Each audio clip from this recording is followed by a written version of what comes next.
Transmissão iniciada. Então, pessoal, bom dia novamente, bom dia a todos. Vamos dar início à nossa sessão de julgamento do dia 7 de outubro, retomar, na verdade, né, nossa sessão de 7 de outubro de 2021, do período da manhã, da primeira turma da terceira Câmara da segunda sessão do CAF.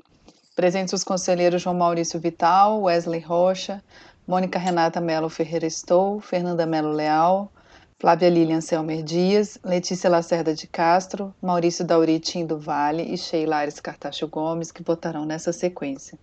Informando que temos uma vaga no colegiado que está sendo preenchida pela doutora Mônica como suplente aqui da turma, que permanecerá conosco durante toda a sessão.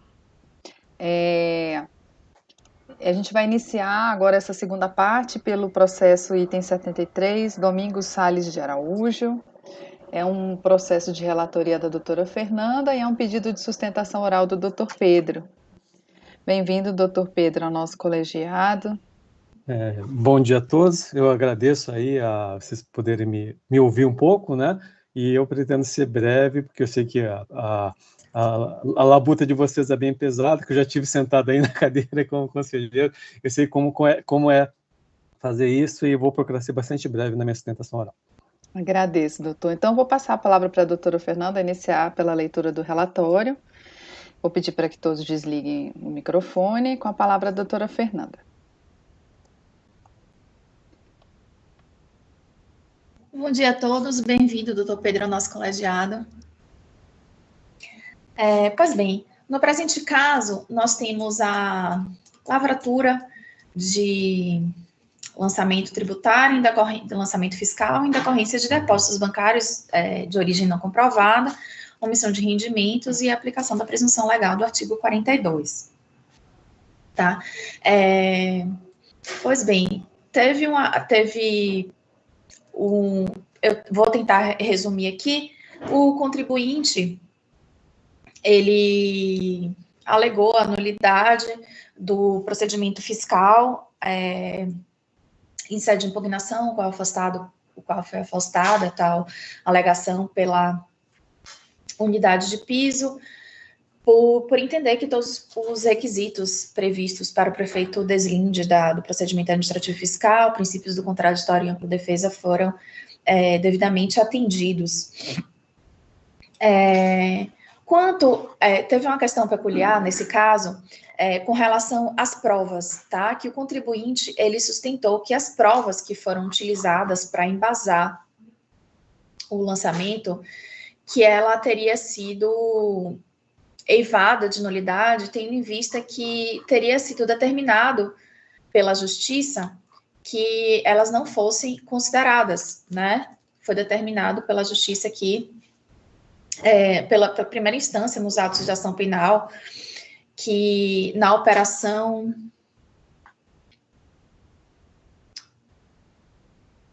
Cevada, tá? Teve decisão proferida pelo STJ, que decretou nulidade de todas as decisões autorizativas da interceptação e comunicações telefônicas e dados ocorridos no âmbito da investigação de crimes de sonegação na Operação Cevada. Em decisão proferida pelo juiz de primeira instância nos autos de ação penal, com o objetivo de identificar quais provas restaram contaminadas pela decretação da nulidade, fica claro que os documentos que guardaram vínculo com a interceptação telefônica de dados, tais como o relatório de pesquisa e investigação elaborado pela Coordenação Geral de Pesquisa e Investigação da Secretaria da Receita Federal e o depoimento prestado pelo interessado interrogatório perante a autoridade policial, não foram desentranhados, pois foram considerados como válidos. Então, quanto a esse ponto da nulidade, também foi afastado, porque as provas que não foram consideradas como nulas, essas provas que foram utilizadas como base para o procedimento administrativo fiscal em apreço. Tá? Depois tem a questão também, a análise do sigilo bancário, que também seria nulo por entender que teve quebra de sigilo bancário, o qual foi afastado também por determinações legais e pela evolução legal que é discriminada pela DRJ no seu relatório. Posteriormente, vem a alegação de decadência, o qual também no relatório do DRJ está detalhadamente especificado o motivo pela qual afasta, por entender que o fato gerador do imposto de renda é um fato gerador complexível, com incidência anual, traz citações da doutrina de Hugo de Brito Machado, a tratar especificamente sobre o fato gerador de imposto de renda, motivo pelo qual a decisão de piso afasta também a alegação de nulidade nesse sentido e de decadência também nesse sentido. Pois bem, no que se refere especificamente à omissão de rendimentos, tem a alegação do contribuinte, né, de que teria sido feito por mera amostragem, que a autoridade teria feito o levantamento dos créditos por amostragem, né, e que deveria ter sido feito por depósito. Contudo, alega a decisão de piso que a comprovação da origem dos recursos, que na verdade foi detalhada, e que a comprovação da origem dos recursos utilizados na operação é uma obrigação do contribuinte, que na verdade deveria demonstrar quem é responsável pelo depósito, mas principalmente identificar e comprovar a natureza da operação que deu causa ao crédito. Caberia ao contribuinte demonstrar a exata correlação entre o valor depositado na sua conta bancária e a origem do recurso. O impugnante vincula depósitos ocorridos entre 1º de outubro de 2002 a 29 de agosto de 2003, no valor total de 400 mil. A operação de venda de título da dívida pública federal à empresa mercantil de Alimentos Soares, apresentando como elementos de prova e-mail que lhe foi endereçado por aquela empresa, demonstrativo de apuração de ganho de capital anexo, na DIR-PF dos anos calendários de 2002 e 2003. De fato, entendeu a DRJ, e-mail não seria documento hábil para comprovação da efetividade da operação de compra e venda e consequência origem de recursos, salientando-se, no caso concreto, a correspondência sequer menciona todos os depósitos que o contribuinte queria que fosse vinculada à alienação. A consignação da informação na DIR-PF acerca da alienação também não seria suficiente, pois não permitiria estabelecer correlação inequívoca entre depósitos e alienação. Tais documentos já haviam sido considerados insuficientes pela autoridade fiscal e na impugnação o interessado deixa, mais uma vez, de apresentar documentos que respaldem sua argumentação e, portanto, não haveria como se acatar tais justificativas como hábeis a elidir a tributação. Então, o interessado não teria diligenciado no sentido de trazer aos autos as provas que poderia produzir e sustentou a impossibilidade de fazê-lo. O impugnante também traz a alegação de que teria recursos disponíveis que facilmente suportariam os créditos verificados na sua conta corrente. Outra justificativa dada para diversos depósitos seria cheques emitidos pelo próprio contribuinte que, sacados em espécie, parcialmente retornaram suas contas bancárias por meio de outros depósitos. A mesma conclusão vale para os depósitos que teriam como origem devolução de parte de saques efetuados na mesma conta corrente. Diz a DRJ que faria-se necessário que o impugnante apresentasse provas irrefutáveis que permitiriam identificar o ingresso de um mesmo recurso mais de uma vez a fim de ser excluído do montante apurado. Se tal prova não existe, a justificativa não poderia ser feita, pois a presunção que permanece é de que cada depósito representaria um rendimento novo. Concluiu-se, mais uma vez, que o interessado não teria apresentado documentação hábil e idônea. Não seria admissível que o interessado, em sede de impugnação, pretendesse afastar a tributação com mera argumentação, de se identificar e nem relacionar a que contas correntes estariam vinculados, como se não soubesse ou não fosse possível fazê-lo, exigindo perícia para apuração de dados cadastrais nas suas próprias contas bancárias. Por fim, aduz a decisão de piso que, de forma genérica, aduzir de forma genérica que débitos de imposto de renda, contribuição social, PIS e COFINS incluídos em parcelamento solicitado por pessoa jurídica correspondem aos valores depositados em sua conta bancária também não bastaria. Para que se pudesse acatar a alegação do contribuinte de duplicidade de tributação, seria imperioso que o contribuinte demonstrasse que os débitos confessados e parcelados pela empresa José Arciso Fiorotti Advogados Associados são oriundos de rendimentos omitidos que correspondem aos depósitos bancários que serviram de base de cálculo para o lançamento do imposto de renda no presente auto de infração, não logrou demonstrar. No final, e aí afasta o pedido de realização de perícia, quanto à jurisprudência e doutrina citadas, aduz também que são improfícuas para fins de aplicação ao caso comento, que não tem aplicação vinculativa, quanto à taxa de juros Selic, que decorre de lei e súmula CARF.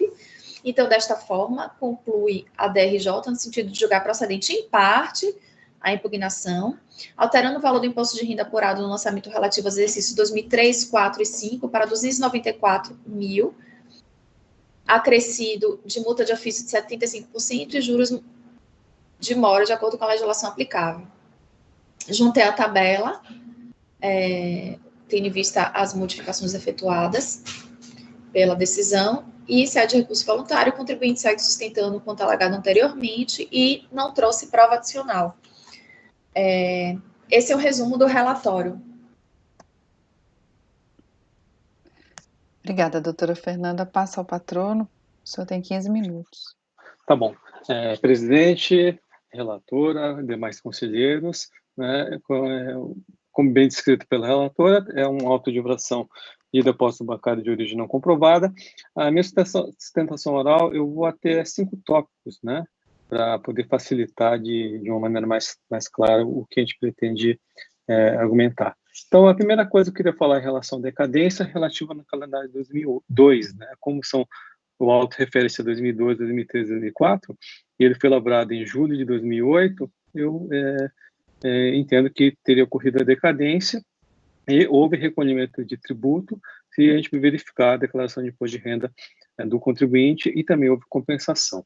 Esse é o primeiro tópico que eu gostaria de destacar aqui na sustentação oral. O segundo tópico é em relação à nulidade, né, que a relatora comentou, que é a questão da origem desse auto de infração, que é uma investigação denominada pista livre, e houve um habeas corpus que foi julgado pelo STJ, declarando a nulidade das provas, que como a própria relatora acabou colocando. Eu queria utilizar aqui a questão da teoria da árvore dos frutos envenenados, né? Ou seja, se a árvore está contaminada, os frutos também estão. Então, a própria DRJ reconheceu isso em alguns itens, né, que era um valor de R$15 mil por mês, que foi incluído na notificação, e a DRJ acabou cancelando esse lançamento. Então, eu queria suscitar a nulidade do lançamento. O terceiro tópico que eu queria comentar é a questão que as 5 contas bancárias que foram objeto do lançamento, a 7883-382, 149-319, 8.990-913, que é do Banestes, e 6852 da Caixa Econômica Federal, 26.990, que é do Bradesco, são contas em conjunto, né? Então ela tem outro titular, ou é o senhor José Arciso Fiorotti ou a senhora Mafalda Araújo Gandenberg, que é a esposa do recorrente, né? E não houve intimação desses cotitulares para fazer a justificativa dos depósitos. Há depoimentos deles, né, que eles foram chamados para poder falar sobre o caso, mas não se pergunta da origem do depósito, então eu queria suscitar aqui a súmula CARF 29. E a comprovação que são contas conjuntas estão nas folhas 531, 519, 561, 587, 583, 887, 804 dos autos. E eles entregam declaração de renda em separado. O quarto item que eu gostaria de trazer para a turma de julgamento é a questão da exclusão da base de cálculo dos rendimentos declarados na declaração de imposto de renda do contribuinte. Ele alega isso tanto na impugnação como no recurso, que tem recursos suficientes para isso, e com base em jurisprudência das turmas e até da própria Câmara Superior, eu gostaria que esses valores fossem considerados como origem dos recursos, né, e, consequentemente, sejam abatidos do valor para poder reduzir o montante do lançamento. E, por fim, é a questão da alienação de títulos públicos, né, daquela operação que a relatora comentou, de R$400 mil, da Mercantil Alimentos Soares. Então, desde a fase de fiscalização e impugnação de recursos, o contribuinte alega que essa operação é compra-venda de títulos, no qual ele fez a operação com a Mercantil Alimentos Soares. Ele trouxe esse e-mail do contador, que ele comprova essa operação, ele conforma os depósitos, que é da Mercantil, e depois de muito esforço, ele conseguiu do banco, né, no caso do Banestes, uma declaração que identifica essas operações como depositante a Mercantil Soares. Então, como a identificação do depositante, né, além da comprovação da origem, eu entendo que a gente poderia dizer que o auto de infração não poderia ser com base no artigo 42 da Lei 9.230, mas sim com base em omissão de rendimento. Então, haveria uma nulidade aí em relação a isso, né, tendo em vista que a identificação do depositante desses valores. E, por fim, né, eu gostaria de pedir, né, o provimento do recurso do contribuinte. Então, de maneira bastante singela, essa seria a minha sustentação oral e gostaria de agradecer desde já a atenção de vocês em relação a esse caso. Obrigado, presidente. Obrigada, doutor. Passo para a doutora Fernanda.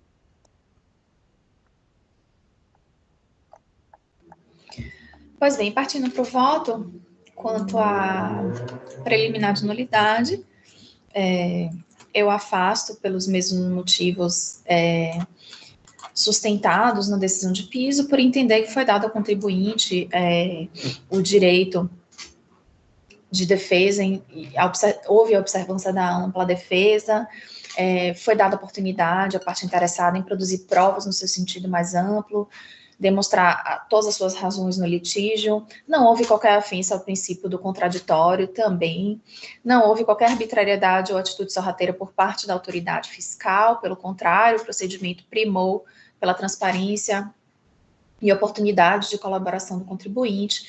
Então, eu entendo que a administração pública, de fato, deu à parte contrária a oportunidade de impugnar de forma ampla, e que, portanto, restou claro que o contribuinte teve todos os seus direitos de defesa devidamente reservados, garantidos, o processo fiscal cumpriu todas as suas etapas, a notificação está clara, completa, o contribuinte teve acesso a todas as informações e documentos, então entendo que não merece acolhimento a esta preliminar levantada. Quanto especificamente, mais uma vez, a questão das provas,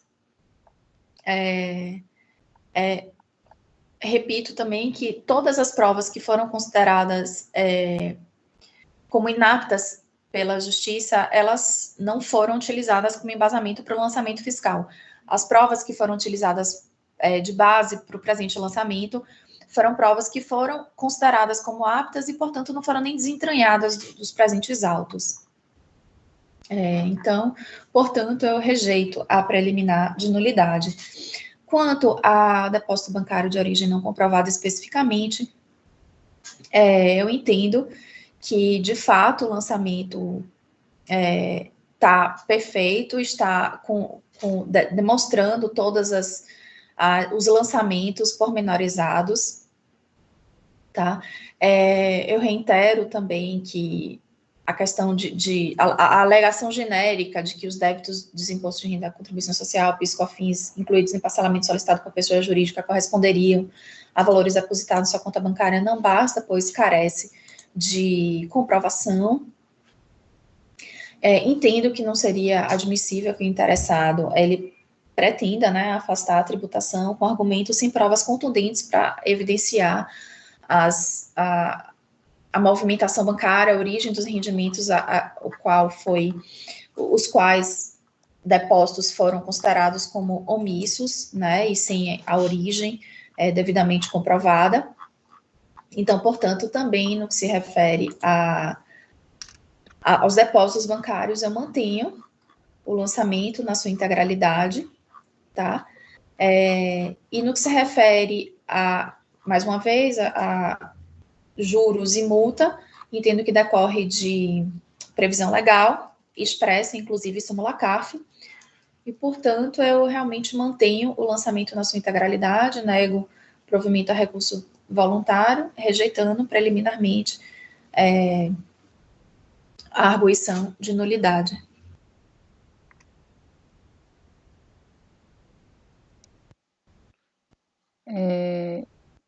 Doutor Pedro, o senhor tem alguma questão? Só a questão, eu só queria ver para a relatora a questão da decadência, se ela não vai abordar, e a questão também da súmula CARF 29. Só eu gostaria de esses 2 pontos. Bom, com relação à decadência, eu entendo que realmente para os fatos ocorridos para o ano calendário de 2003, né, uma vez que a ciência do lançamento ocorreu em 13 de 8 de 2008, e, portanto, a Fazenda Pública dispõe do prazo de prazo para constituir o crédito tributário independente da regra de aplicação em contagem estabelecida no 150 do artigo 173. Então, assim, tendo em vista que os fatos foram ocorridos a base é 2003 e que a ciência do lançamento ocorreu em 13/8/2008, entendo que não restou decadente. Mas não tem 2002, relatora? Desculpa. Mas o 2002 foi o ano calendário de 2003, não é isso? Não, acho que tem 2002, 2003, 2004, são 3 anos, é só por isso. Eu gostaria também, se o senhor pudesse indicar a página onde estaria o imposto de renda, porque o processo é muito grande, para que eu pudesse confirmar a questão do pagamento que o senhor falou da tribuna. Os exercícios são 2003, 4, 5, anos calendários 2, 3 e 4. Se o senhor tiver fácil, onde está o auto de infração, ou a doutora Fernanda? Quando que foi lavrado o auto? 2008. O auto foi lavrado o lançamento, a ciência do lançamento ocorreu em 13/8/2008. 13/8/2008. Fato gerador 31/12/2002.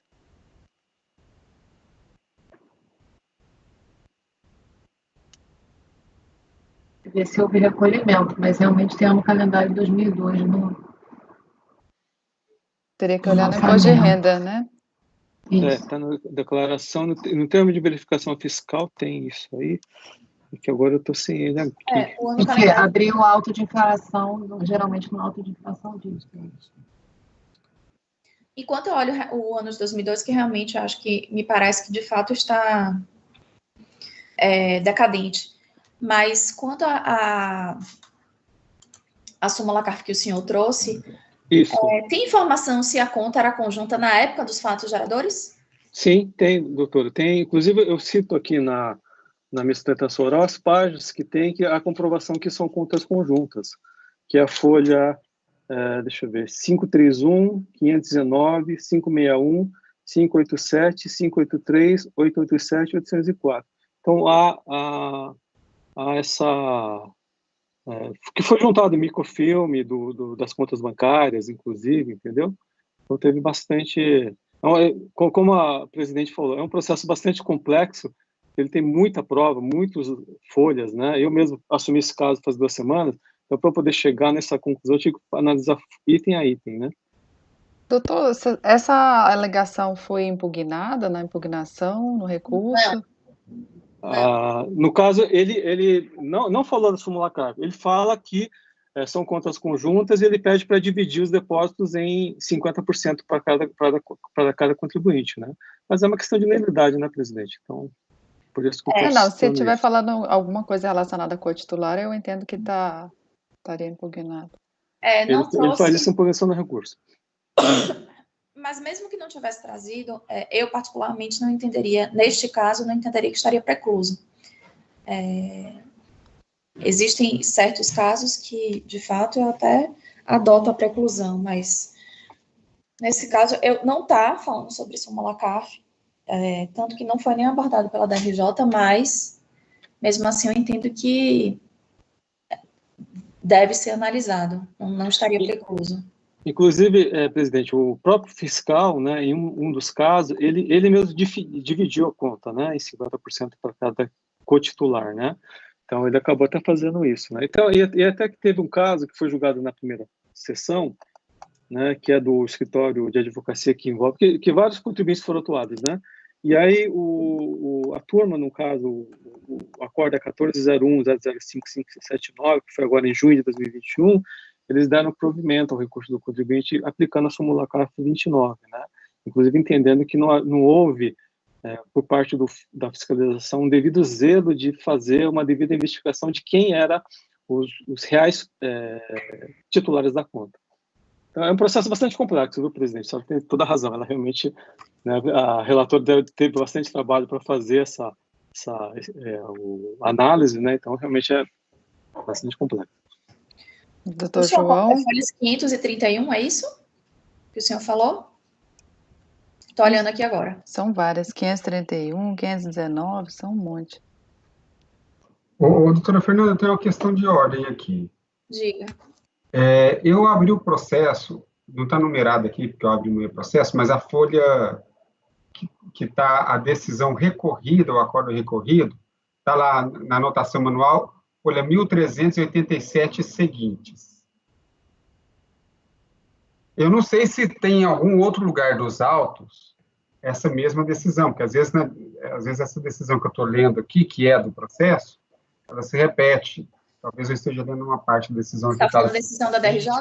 Isso.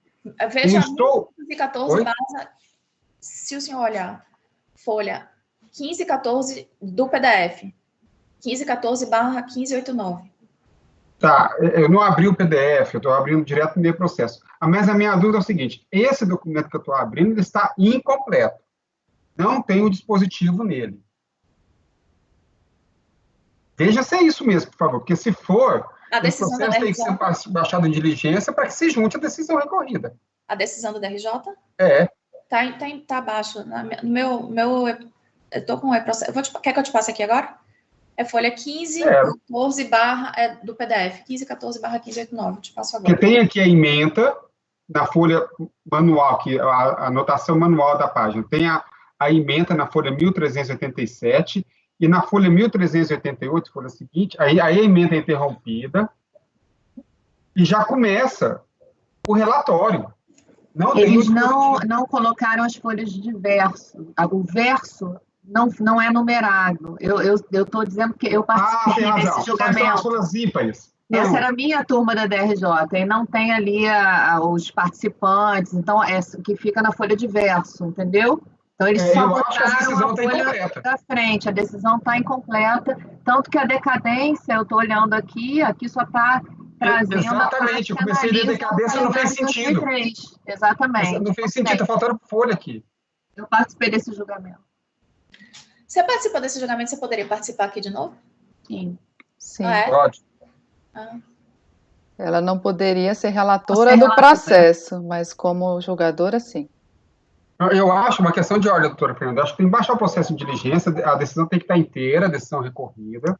Eu aqui olhando, eu fui direto no dispositivo, porque eu queria ver qual teria sido a decisão do colegiado acordo. Não tem decisão aqui. Exatamente. Decisão do que o senhor está falando? Da DRJ. Então, mas o senhor olhou a de baixo, a folha que eu falei, 1514 barra... Aqui, ó. Anexou de novo? É porque o João falou uma anterior. Não, pode estar anexado em outro momento do processo. Estou olhando a folha que eu estou vendo aqui, 1500 e... Mas, de qualquer forma, a ementa está cortada. Começa na 1507. Está faltando o acórdão, está faltando o restante da ementa, está faltando... E aí ele só tem a parte da frente, entendeu? O verso do acórdão não está aqui. Aí depois já é o recurso voluntário. Não, está faltando sim. Pegar na página do recurso voluntário. A frente. Observa, doutora Fernanda. Começa na ementa, né? Claro, naturalmente, começa lá na ementa. Aí depois ele termina a ementa com... Assim, abruptamente termina a ementa sem entrar no acordo, no decísio.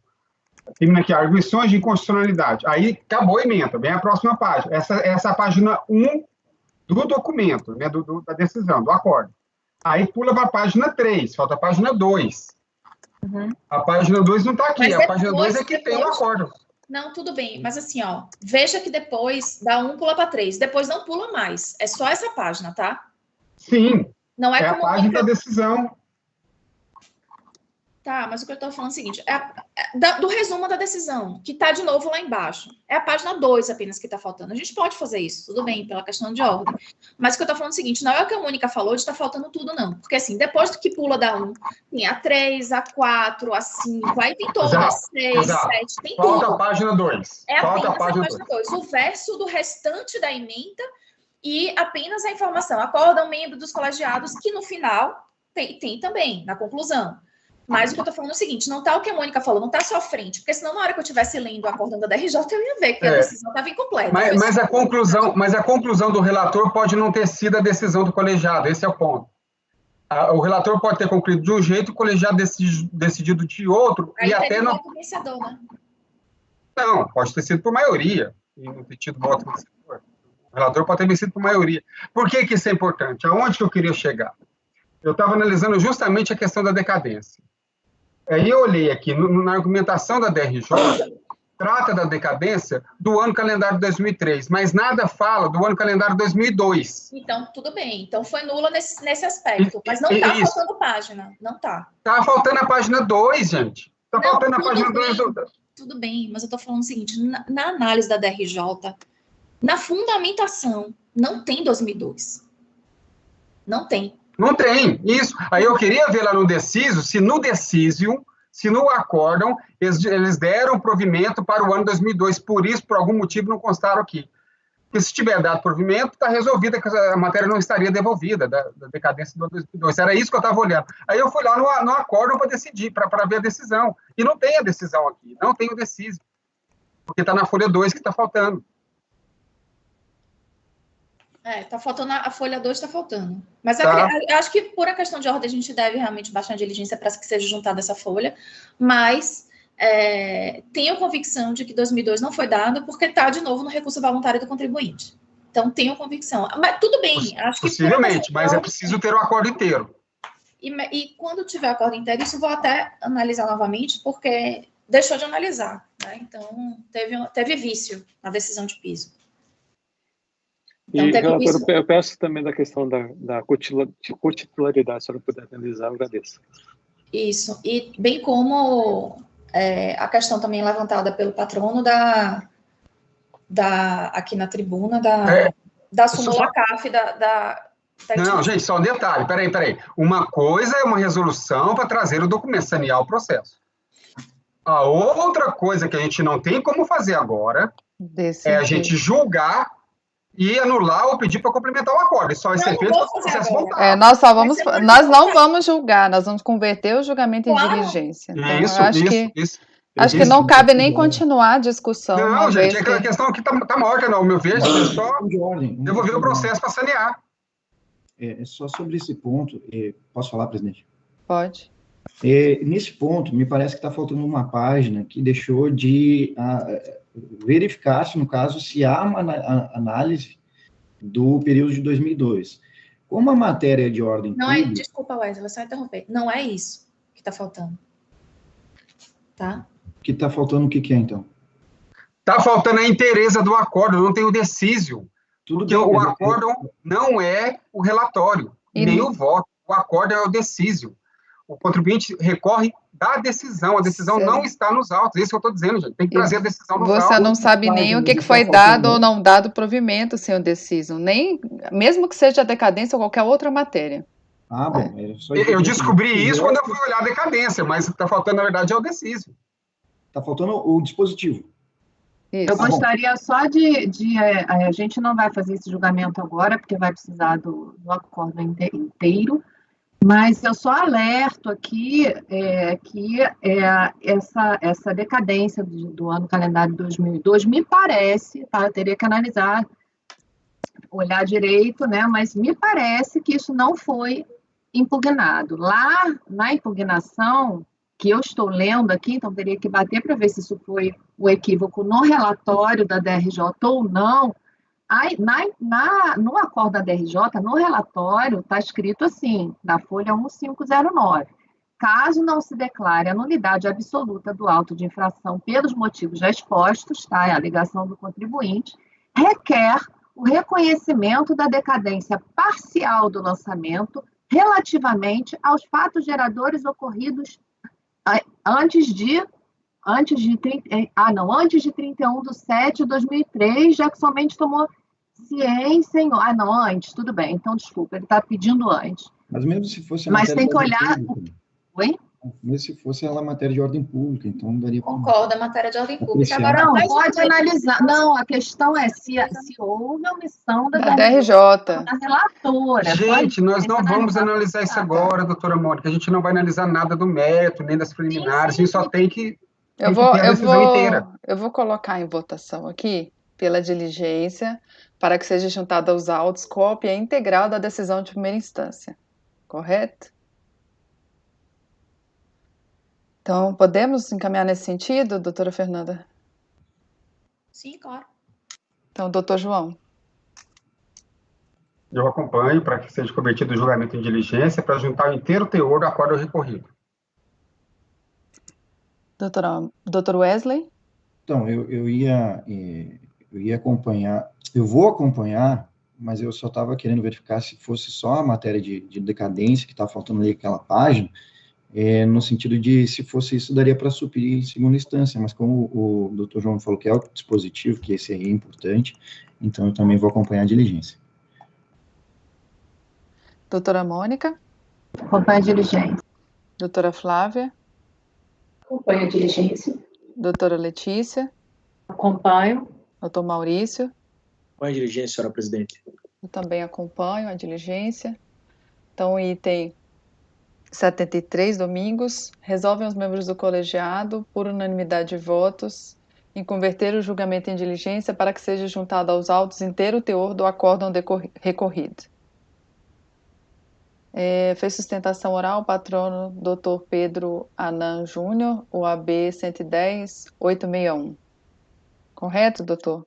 Correto, presidente. Acho que é a melhor solução, a gente não vai ficar se pronunciando ainda, né, porque realmente falta um saneamento aí no processo. Perfeito, presidente. Então, eu agradeço a atenção de todos e boa sessão de julgamento para vocês e bom trabalho. Obrigada. É só um detalhe, doutor Pedro. A sua OAB é de qual estado? Eu esqueci de botar. São Paulo. Obrigada, doutor Pedro. Obrigado, gente. Até a próxima. OAB São Paulo. Obrigada, doutor João, lembrar.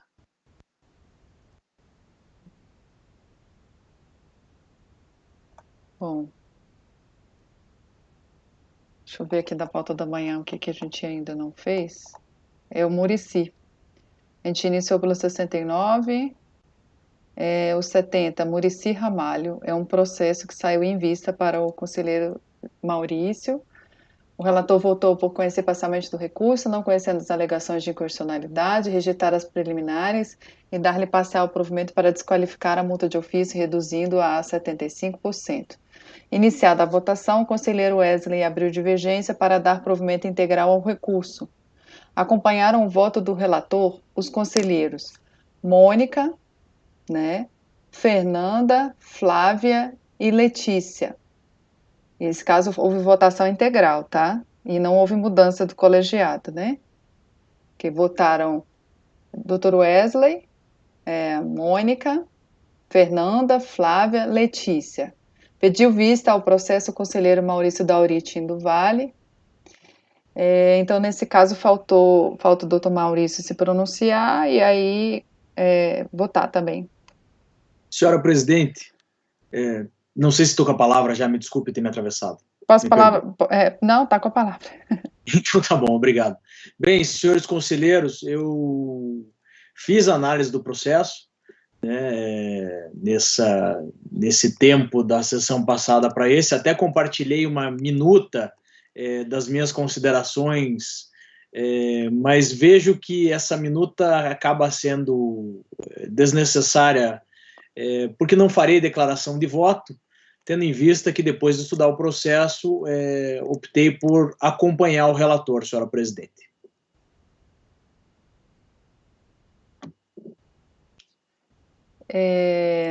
Eu também não votei. A senhora está muda, senhora presidente. Ai, desculpa. Eu também não votei. E aí, nesse caso, eu também vou acompanhar o relator. O voto meu já tinha sido depositado, né? Você proferiu, você votou por divergir, do doutor João. Para iniciar da votação, o conselheiro Wesley abriu divergência para dar provimento integral ao recurso. Sim, era aquela questão de técnico e jogador, né? Direito de imagem. Ok.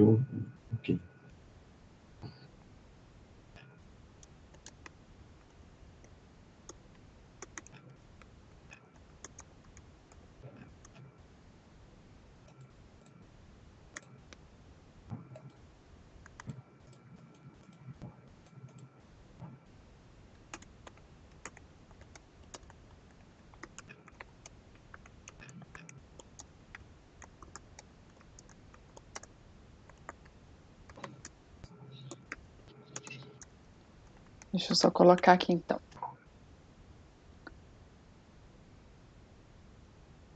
Acordam os membros, item 70, acordam os membros do colegiado, por unanimidade de votos, em conhecer parcialmente do recurso, não conhecendo das alegações de inconstitucionalidade e rejeitar as preliminares.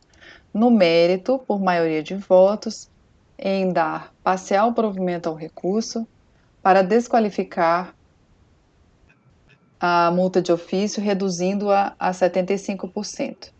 Vencido o conselheiro Wesley Rocha, que deu provimento integral ao recurso. Seguindo aqui o 71 nós já fizemos, 72, 73, 74, Silvio de Almeida Andrade, de relatoria da doutora Letícia.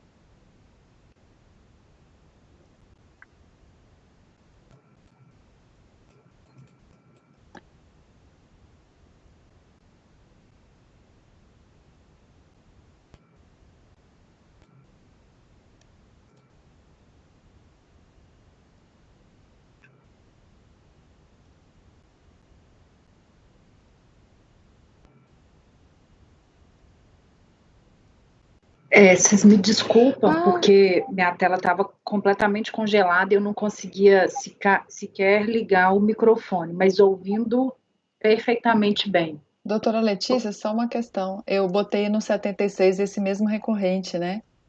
Ficou 74 Sim. E 76. Se puder já fazer os dois. São 3 processos, na verdade. Esse primeiro é o final 30?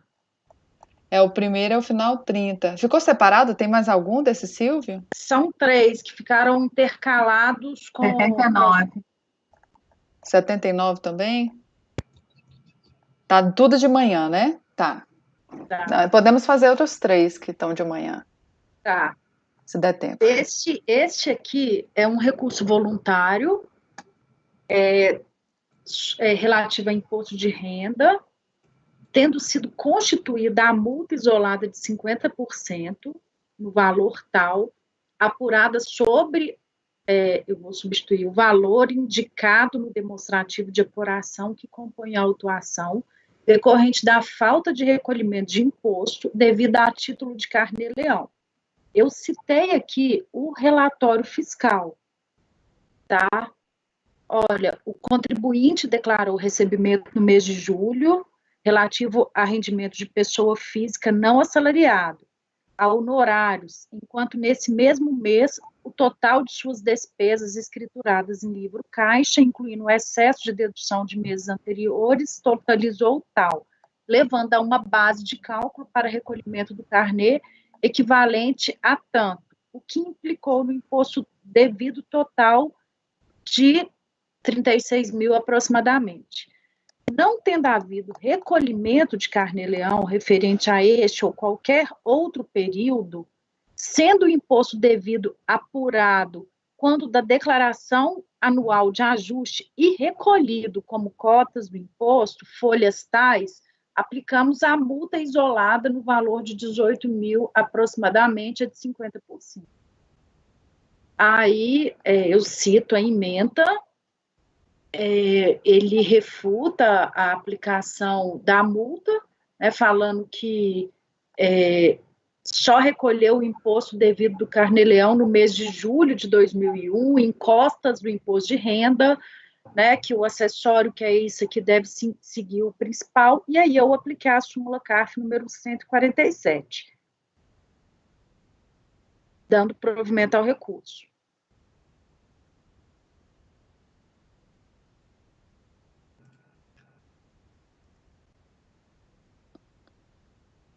Aqui você está aplicando a 147, né? Eu fiquei na dúvida. Nessa época não podia, então, autuar pela... Para mim, eu achava que era a concomitância das duas multas que não podia existir. Bom, foi uma interpretação minha da súmula, né? Porque, do contrário, vai ser devida e eu até altero meu voto. Porque, né, fala que com a medida provisória de 2007... que alterou a redação do artigo 44, passou a existir a previsão específica da incidência da multa isolada, na hipótese de falta de pagamento do carnê-leão, sem prejuízo da penalidade simultânea pelo lançamento de ofício do respectivo rendimento no ajuste anual. Eu tive essa interpretação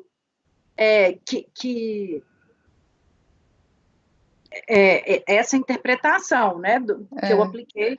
Quando eu li, eu achava que não podia ter as duas simultâneas, mas que poderia ter a multa isolada. Aí a doutora Mônica, que é especialista nisso.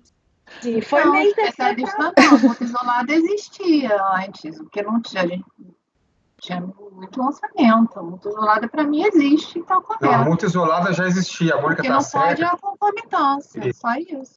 Exatamente. E mesmo assim, a gente tinha entendimento, tinha tinha uma linha que entendia que podia concomitância. Depois que veio a súmula, a gente tem que seguir, mas é o seguinte, qual a lógica de eu manter, olha, não pode concomitância. Então, eu estou, de uma certa forma, por que a minha interpretação foi assim? Que não pode... Eu vou explicar para você, Letícia, a lógica. A pessoa pagou o imposto. Então, peraí, aquela que não paga é premiada, entre aspas, por essa aplicação? Não. Ela pagou o imposto antes da ação fiscal, ela só não fez o recolhimento do carnê-leão. Então, isso orientou a minha aplicação da súmula nesse sentido. Que ela não trata, não é só da concomitância. Não existia a multa de 50% até o advento de tal lei. Senão eu vou premiar quem não paga, quem não recolhe. Não, existia a multa, eu vou abrir aqui para você a legislação, existia. Não tem privilégio para quem não pagou. Veja só, o contribuinte deveria ter feito o pagamento durante o ano calendário, carnê-leão, não fez, mas fez o pagamento depois no ajuste anual. Então, ele fez o pagamento do tributo, sem multa, sem nada. A única multa que ele vai estar sujeito é a multa por não ter recolhido o carnê-leão. Isso é o que sempre existiu. O que a MP veio corrigir? O entendimento que, ao meu ver, era errado da administração, que era o seguinte, ela cobrava essa multa, mas também, quando ele não pagava, cobrava a multa sobre o não pagamento, a multa de ofício. Aí, começaram a entender as decisões judiciais, é o seguinte, não, ao deixar de pagar e ter existido uma ação de ofício para fazer essa cobrança, a própria multa de ofício vinculada ao tributo absorve esse atraso que na verdade, no fundo, é um atraso. Ele tinha que ter pagado durante o ano calendário, pagou só no ano seguinte, no ano da declaração. Então, a própria multa de ofício absorveria o que seria a penalidade por deixar de pagar no tempo certo, no tempo devido, no tempo do carnê-leão. Esse era o entendimento. Daí veio a legislação, foi o MP, e disse o seguinte, então agora a gente vai estabelecer na legislação, claramente, que sim, ele estará sujeito às duas. Então, a gente poderá passar a cobrar as duas. Aí, a partir da legislação nova, passou a cobrar as duas, por quê? Porque uma coisa é ele não cumprir com a obrigação, com o dever de antecipar o pagamento. Outra coisa é não fazer o pagamento em si. Passou a se incidir, a partir da legislação nova, as duas coisas. Então, antes, o contribuinte não era privilegiado. O contribuinte que pagava, ele não estava sujeito mais à multa de ofício. Não estava e não está até hoje, na verdade. Né? Que é o seu caso. No seu caso, o contribuinte pagou o tributo, não está sujeito à multa de ofício. Se ele não está sujeito à multa de ofício, não tem como dizer que a multa teria absorvido o descumprimento do dever de pagar a tempo. Não descumpriu, não. Está devida essa multa. Agora, se ele não tivesse pagado, ele não estaria privilegiado, ele estaria sujeito a uma multa de 75%. Que essa sim absorveria a multa do carnê-leão. Eu entendo completamente. Eu só acho assim, que a leitura da súmula, que de longe deve ser aplicada de uma forma isolada, eu peço uma leitura dela sem pré-compreensões. Porque ela fala, somente com a edição da medida provisória tal, que alterou a redação do artigo 44, passou a existir a previsão específica da incidência da multa isolada na hipótese de falta de pagamento do carnê-leão. Olha a redação. Sem prejuízo da penalidade simultânea pelo lançamento de ofício do respectivo rendimento no ajuste anual. Então, realmente, a minha interpretação da súmula é essa, mas eu até procurei jurisprudência, eu sempre vi a aplicação dela só no caso da cumulatividade mesmo. Eu não vi a aplicação da súmula, mas também não vi nenhum acórdão rejeitando a tese, mas só tem jurisprudência em caso de cumulatividade, mas realmente é uma questão... eu estou entendendo que não tem previsão de multa isolada. A previsão existia já. O que não tinha previsão era da cumulatividade das duas multas. Tá na lei isso. Tá. Porque a lei, a súmula... Era meu voto mantendo, então, a multa e explicando por que eu não estou aplicando, embora, assim, temos que reconhecer o texto da súmula induz a essa interpretação, né?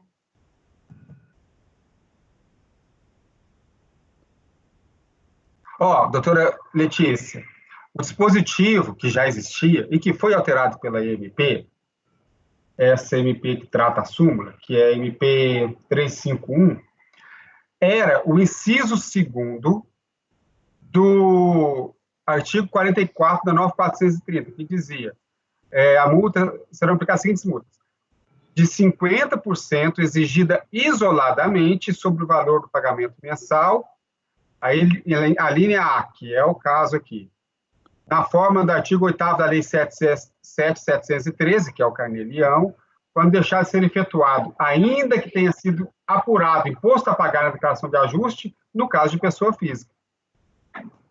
Então, ainda que o contribuinte tenha apurado, que é o seu caso, ele apurou o imposto a pagar, pagou, mas ainda que ele tenha apurado o imposto a pagar, estava sujeito à multa de 50% exigida isoladamente. O que não podia se aplicar? No caso do não pagamento, antes da MP, no caso do não pagamento, aplicar essa multa aqui, mais a multa de ofício, de 75% sobre o valor não pago. Isso não podia, só pôde a partir da medida provisória 356, 351.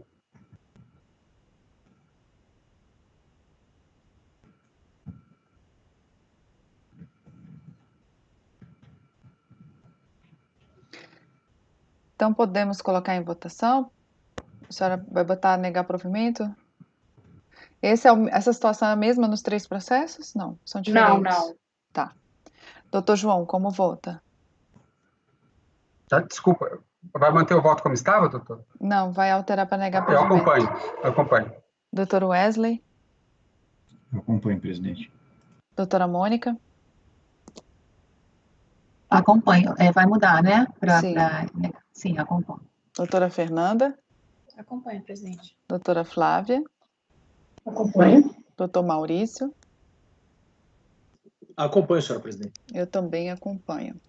Então, item 74, né, o final 2006-30, acordam os membros do colegiado, por unanimidade de votos, em negar provimento ao recurso. Eu acho que dá tempo de fazer mais algum do recorrente? Eu acho que esse segundo aqui, a gente, de repente, gasta no máximo 10 minutos. 76? Esse final 16. Tá. Bom, é que eu faço uma sugestão de diligência, senão eu vou seguir a DRJ. Na verdade, o auto de infração fala que da análise das informações e documentos apresentados e das informações constantes nos sistemas da Secretaria, constatou-se compensação indevida a título de Carnê-Leão pelo titular e ou dependentes no valor de tal, referente à diferença entre o valor declarado e o pago. Então, excluiu-se o valor de 25 mil, pois não consta na Secretaria da Receita Federal registro do imposto de renda pago. Né? Eu citei o acórdão e eu vou partir para o voto que eu enfrento o que é tudo aqui, inclusive o que ele está falando no recurso. Né? Eu afastei um pedido dele de nulidade, porque, na verdade, a nulidade dele é na verdade, o acórdão não ter seguido a tese dele, né? Mas aí eu falo, não, que é bem fundamentado. O acórdão recorrido considerou que o recorrente omitiu-se na prova de que o contexto dos fatos objeto do lançamento haveria impossibilidade de utilização do formulário DARF. O que acontece? Pela análise dos documentos juntados na impugnação, constata-se que o recorrente pleiteou na declaração de ajuste dele, a título de dedução de carnê-leão, recolhimentos no montante de 25 mil, incidentes sobre honorários advocatícios, provenientes de processos judiciais, sendo que esses recolhimentos foram efetuados em guia de arrecadação estadual, sendo que na impugnação, bem como neste recurso, alegou o recorrente ter procedido ao recolhimento, que está nessas folhas aqui, por intermédio dessa guia estadual, pois o banco arrecadador, nossa Caixa, não admitia o formulário DARF. Ele junta essas guias todas, tá? Assim, para a DRJ, não, e nessas guias tem uma indicação, talvez, aqui, ó, eu até está até embaixo aqui do voto, só para os senhores não precisarem ir no processo, depois eu tiro isso. Está embaixo essas guias pagas. Assim, para a DRJ, não tendo sido os recolhimentos em análise convertidos em benefício da União Federal, uma vez efetuados em guias estadual, e não comprovada a impossibilidade de fazer esses pagamentos em DARF, teria restado prejudicada a concessão da correspondente dedução. Aí, é um entendimento que eu até coloco a debate aqui, posso alterar. Não obstante o entendimento da DRJ, tendo que deva o feito ser convertido em diligência para que se comprove o recolhimento do imposto de renda, tendo em vista a apresentação dessas guias de arrecadação, que é razoável reconhecer que a prova exigida de que o banco arrecadador apenas admitia o recolhimento pela GARI é deveras difícil de ser produzida pela parte. Lá do outro, a unidade preparadora dispõe de meios para verificar a sistemática do recolhimento do tributo pela indicada guia, bem como confirmar seu recolhimento repetido, mesmo se diligenciar perante a Fazenda do Estado de São Paulo. Então, eu juntei aqui esses comprovantes, né, eu coligi, fala aqui valor da... fala aqui dessas guias aqui, eu indiquei aqui abaixo, código da receita, valor da receita, enfim, eu realmente fiquei com dificuldade da sistemática e gostaria de uma diligência para entender melhor, sabe? Então, por isso que eu encaminhei assim. Do contrário, né, eu encaminho meu voto negando provimento, né, por não estar sido provado, não obstante eu ter aí duas guias de recolhimento estadual, né? Enfim, eu coloco aí a discussão dos senhores. Doutora Mônica, não sei, doutora Mônica não, doutora Letícia, ficou na dúvida, tem algum alvará, algum documento nos autos, eu não cheguei a abrir não, desculpa até perguntar. Não. Que provasse que parte desses valores seria o imposto de renda retido na fonte, assim? Não tem. Eu também fiz essa mesma dúvida, mas parei nela rápido. Tipo nos cálculos do processo, ela né? nunca foi requerida, assim, pelo menos no que eu recordo na análise do processo, não houve essa prova dessa... Não houve essa prova que, né, o que a gente direto julga, assim, é quando o contribuinte chega e fala, porque, na verdade, isso aí não foi do processo, ele tinha um precatório e ele negociou esse precatório, foi o que eu entendi aqui. Então, não foi juntado, mas hora nenhuma se solicitou isso.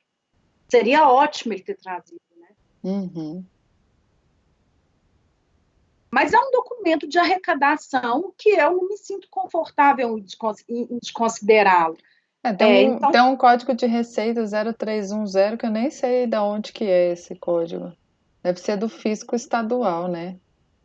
Então, eu acho que se encaminhasse para diligência, para pelo menos a unidade preparadora nos explicar a sistemática desse recolhimento, enfim... se de fato esse recolhimento estadual, diligenciado na Fazenda Estadual, porque eu acho realmente uma prova difícil para o contribuinte.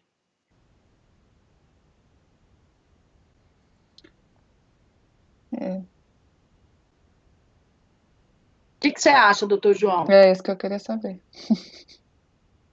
Nosso decano. Eu estou procurando que código é esse 0310. Não, olha só, eu quis juntar aqui, olha aqui embaixo dessa guia de recolhimento, fala assim, peraí, aqui, ó, na segunda que eu tirei foto, Gari, recolhido conforme portaria CAT 9897, autorizado pelo processo aqui, doutora Sheila, DA 78097. Então, eu acho que era a DRJ diligenciar perante a Fazenda Estadual, para que a Fazenda Estadual informe o destino desse pagamento. Se ele foi, entendeu? Ele foi vinculado, se esse pagamento é repassado para a União Federal. Não sei. Não, o pagamento não é repassado para a União Federal. Que estado é? Qual estado da federação? São Paulo. Não há menor. Vamos imaginar por hipótese que esse pagamento fosse posto na fonte que ele recolheu errado. Ao invés de recolher para a União, recolheu para o Estado. Ao invés de preencher um DARF, preencheu essa guia estadual aí. Vamos imaginar por hipótese. Ainda que fosse isso, ainda que todos os elementos estivessem presentes, comprovando assim, contestemente que foi isso, o fato é que o recolhimento do imposto ainda não terá sido feito. Entendi. Né? Então, doutor João, não chegou ao sujeito passivo. Bem, doutora Sheila, eu posso mudar meu voto encaminhando para negar provimento, tendo em vista que ele não demonstrou que esse valor seria tipo sequer da retenção de imposto de renda. Porque aqui, na verdade, foi carnê-leão, né? Ele declarou isso no carnê, né? Declarou no imposto, abateu no... É um rendimento de pessoa física que ele não fez recolhimento do carnê-leão. Então, acho que até mesmo a natureza disso daí pode ser que não tenha realmente nada a ver com auto de infração. Nem me parece. Não, se ele recolheu os valores estão batendo. Os valores batem. Eu não vejo problema mandar em diligência, não. Eu também não me oponho, não. Mas eu também posso votar já direto, assim. Não, eu também não me oporia, mas só tem um detalhe. A gente, de vez em quando, depara com uns resultados de diligência aqui. É o seguinte, vamos supor que o Estado lá, a Secretaria de Fazenda, diga, não, ele realmente fez esse recolhimento aqui, e esse recolhimento é indevido. Assim, era para recolher para a União, ele recolheu lá para a Secretaria de Fazenda, portanto, é indevido lá na Secretaria de Fazenda. E se for devido lá, também não pode ser aproveitado.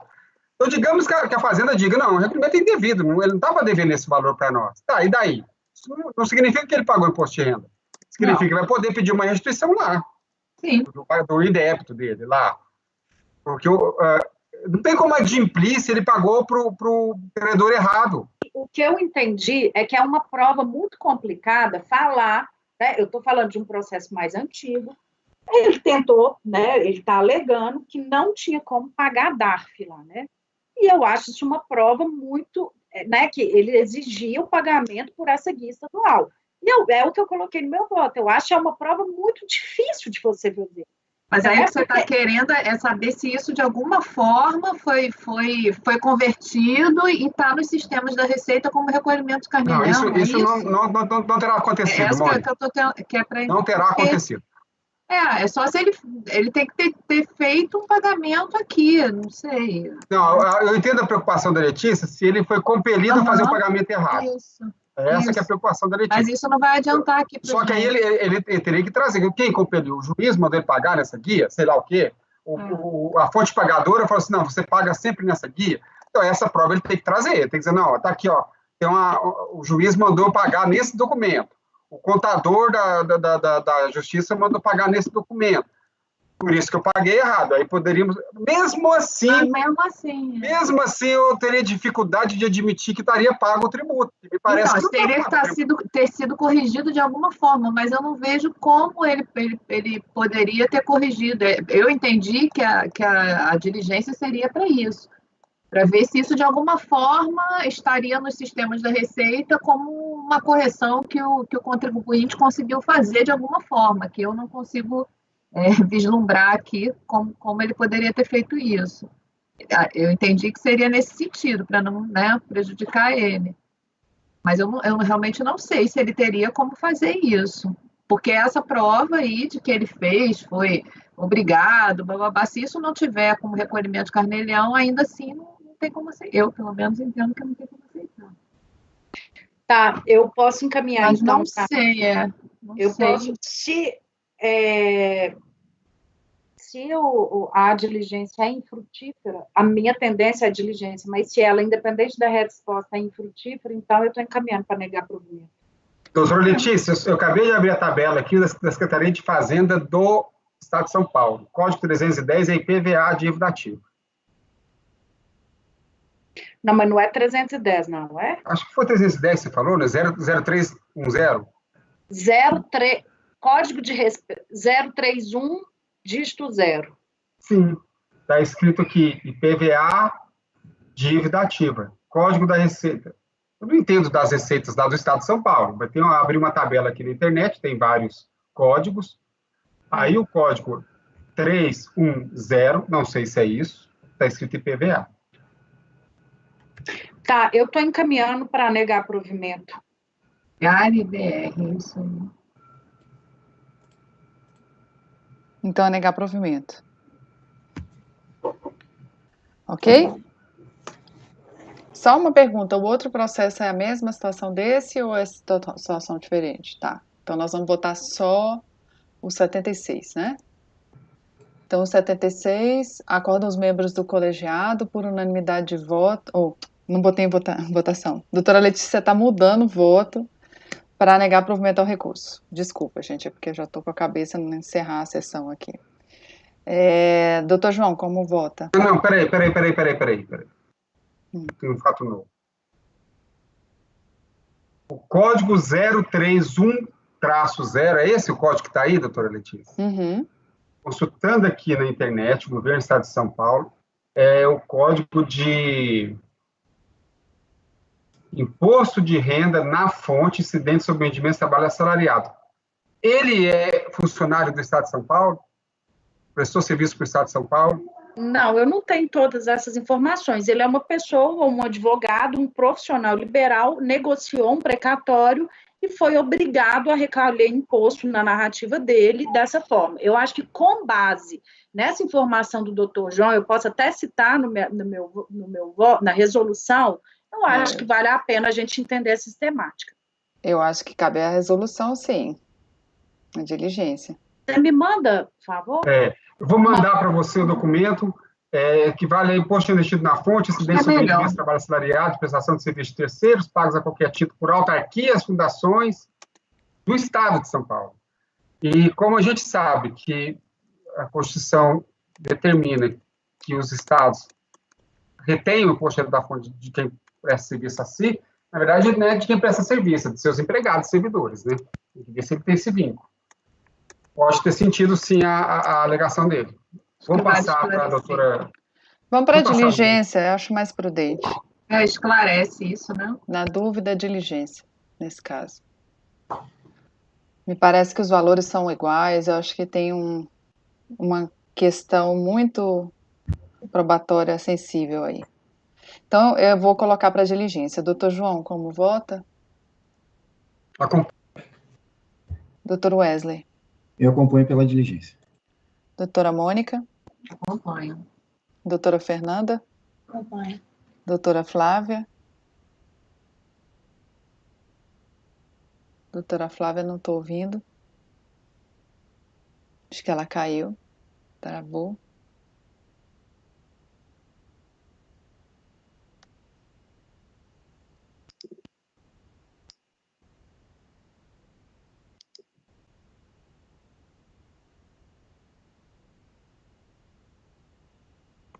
Doutora Flávia? Deixa eu mandar uma mensagem. Voltou. Doutora Flávia, a gente, não sei se a senhora acompanhou, mas a gente entendeu que seria o caso da diligência, né? A doutora Letícia, o doutor João analisando os autos, há uma possibilidade realmente de ser o imposto de renda. Como vota? Acompanho o pedido de diligência. Doutor Maurício? Eu também acompanho a diligência, senhora relatora. Eu também acompanho. Então, item 76, Silvio de Almeida, resolvem os membros do colegiado, por unanimidade de votos, em converterem o julgamento em diligência. Vou colocar aqui nos termos do voto da relatora, tá? Que aí a doutora Letícia especifica exatamente o objeto da diligência. Bom, vou pedir por licença, porque eu vou ter que me retirar, presidente. Obrigado. Podemos interromper a transmissão?